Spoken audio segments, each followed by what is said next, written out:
Parasite Eve is a gem. Gem in the shadows. I remember seeing a little game in the PS1 section in the PlayStation store for about $10. I was probably around 5, so I was pretty confused about it and just kind of ignored it as a result. Though years later I was introduced to the Spear Hunter, and one of those videos was none other than Parasite Eve. Then for even more years I started thinking about the game again. After all, I am a huge fan of the survival horror genre, Resident Evil extremely, and a fan of RPGs such as Final Fantasy. So recently I just picked it up and started playing it, not thinking about it too much. But after 15 hours of total playtime, I then realized just how incredible this not so well known title really is. Parasite Eve was developed by Squaresoft and was released in 1998. Survival horror was all the craze in the 90s with games like Resident Evil, yada yada, you get it. Yet Parasite Eve was something completely different. It blended both survival horror and a flavor of JRPG. Survival horror from Squaresoft and an RPG at the same time? Maybe I'm going a little too fast, but guess what? This game is actually a sequel to a novel also titled Parasite Eve, written by Hideaki Asano. There's also a movie which you can check out on YouTube for absolutely free. With all of the build-up settled, and definitely a lot to work with, let's now jump into this phenomenal game. Parasite Eve takes place in New York City. Oh, we love New York City. We play as NYPD officer Aya Brea, a woman who's just jumping through the hoops. During a cold winter night, Aya has a date with some overly excited turd man. Jeez, he's a loser. They arrive at Carnegie Hall to see an opera. I'm not sure if she's really impressed with this guy, by the way. They walk in, take their seats, and witness an ordinary show at the right time in the right place. Enough waits.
Within seconds, this monstrous act just occurs with no warning. The audience in flames or escaping barely. Though Aya seems to not be affected. She pushes the pushover guy and rushes to the stage. Ready for the trigger, Aya faces the actress. Aya begins to feel her entire body heating up. The actress tells Aya that her cells are calling out to her, and this woman's name is Eve. After exchanging hits, Eve flies away, which Aya follows, which leads to a big hole in the ground. Aya, being the badass she is, jumps to the danger.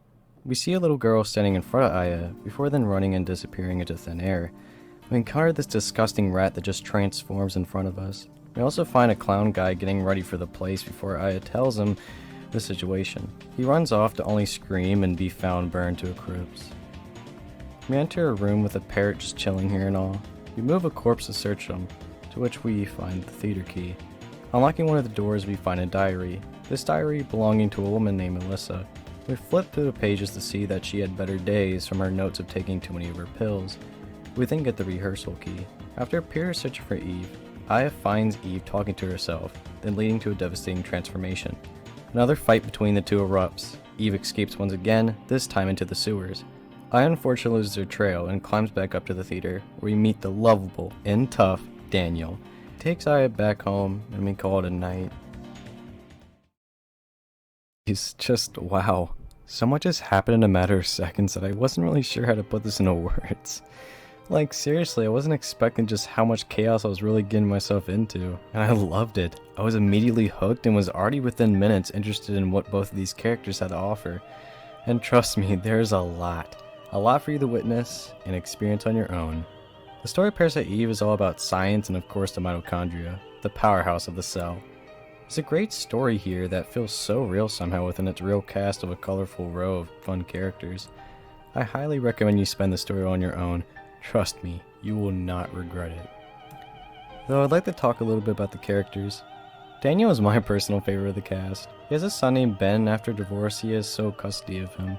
Daniel can't really see him much because of his work, but in turn he'll do absolutely anything to protect Ben and even Aya, feeling like a father figure to Aya.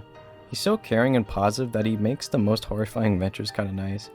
Maeda, oh boy, Maeda is just absolutely amazing. He really wants to see Aya succeed in her mission. Overall is a great and cool guy, giving good luck charms. Spoiler alert, they do absolutely nothing. But I still feel safe having them equipped, and a character who doesn't at all get butchered in the third birthday or anything. You're here. You're real. If you're hurt, it's okay to cry. I mean it. Letting your emotions out will help heal your wounds. I know it will. How sweet your tears must taste. Protect this man at all costs! Almost forgot to bring up that there's no voice acting in this game. Though don't panic, because in return, it gives you such an amazing soundtrack.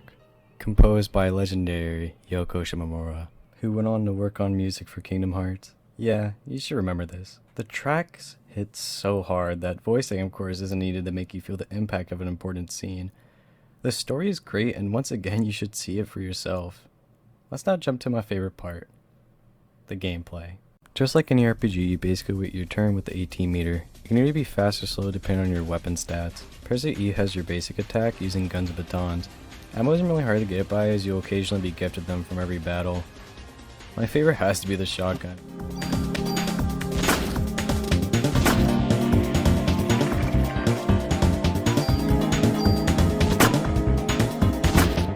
Most important of all, PE. This will release great power to your foes or defend and heal yourself. You get PE energy from moving around and attacking those you are going up against. You can get through battles completely hitless. You can actually move away from enemies or closer by simply, well, walking anywhere you want in the battle. So you're in full control of the entire thing. Though this doesn't apply to every encounter, sometimes areas are a little too close for comfort and you'll just need to do the best you can. I said that everything is tame through the beginning and the middle of the game. But never underestimate anything or you'll just lose control when something goes wrong, especially the final bosses in the game. And of course there's leveling up, increased health, and all that good stuff. And then there's bonus points which you can spend on increasing stats on guns and armor or using them for more inventory space or faster AT. There's also those tools which you can use to switch over stats from one gun to the other. You can also do this with armor, though keep in mind that this removes the gun or armor you are taking stats from. Like it erased them completely, so be careful with your choices. There's also junk which can be given the weigh-in, though wait, you'll need 300 junk for a super awesome weapon. But hey, there's a goal if you're returning for more. I absolutely love this combat system and I always get excited when I see the RPG flash. It doesn't make a huge kaboosh sound, which honestly I used to hate as a kid. It doesn't need to be that loud, guys. It's fast but not easy mode. You'll have to put thought into even small encounters, and it's addicting, though it would be bailed in the second game. Pretty sad, honestly, because it really made Parasite Eve, well, you know, Parasite Eve. Since this is a survival horror game, you'll have limited inventory, and may have to exchange items in the boxes or give anything away. I mostly placed my cure stuff in the boxes because I really didn't need them. Also, please explore every nook and cranny of any place you come across. You will need as much defense, firepower, and more possibilities to get through these many days of terror. Also, being the game grants you EX mode, which is its own New Game Plus mode, that even comes with its own level. And trust me, you better be prepared for it. Also, there's a part in the game where you can name one gun and one armor, and these will be brought into your EX round. Choose your best though, because all of your other guns and armor that aren't named will disappear. Choose wisely. Also, I have to be honest here, there's a lot of talk of this being a Resident Evil meets Final Fantasy game, and yes, I had the same thought, but after actually playing it, I couldn't feel or see the similarities. This game to me feels like its own thing, and it does a great job at being so uniquely fun, but that's just me, I guess. Imagine Resident Evil 9 being like Parasite Eve. Gosh, that'd be absolutely incredible. Parasite Eve is such a phenomenal game. I've never played anything like it, and it stands out with its extremely fun game mechanics and cast of characters. Eve is a great and haunting villain, and New York City is a very interesting place to explore in a game like this. I had such a great time with it, and I highly recommend it. Though copies are extremely expensive, and I'm pretty sure you can't buy PS1 games on PS3 anymore. You may have to do some emulation or something. It's a shame that Square basically left the series because it has so much potential to expand, such as games like Final Fantasy. So after Parasite Eve, will we get a sequel, a bunch of comics, and third birthday? Yeah. Spreading this game around is the only love you can get, and I just really hope that one day we can get remakes or a better third entry. Because this series, again, is amazing, and I don't think I've really played anything like it, once again. I love the characters, I just love everything about it. I know I keep repeating the same thing, but just genuinely, this game to me is perfect, and I've never really had this much fun with the PS1 game in a while. This could even possibly be my favorite PS1 game, and that's saying something because my favorite PS1 game is actually Resident Evil 2. But that's all I have to cover here today, I guess.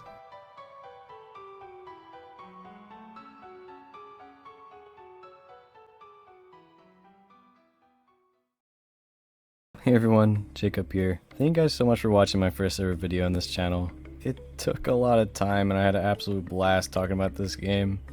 As my first video, I'm sure I could possibly do better, but at the time being, I'm still practicing this thing, and hopefully it can become a whole dream job if I really want it to be. Also, huge thanks to my great friend Alex for the art of Aya in this thumbnail. He's extremely talented, he did such a phenomenal job of remaking one of the official art pieces of her. Absolutely awesome, dude. If you wish to support me, I'd highly appreciate a subscribe or like, or even spreading this video to your friends. I hope everyone's having a great September and are staying safe out there. Much love, and see you around on the next one. Peace.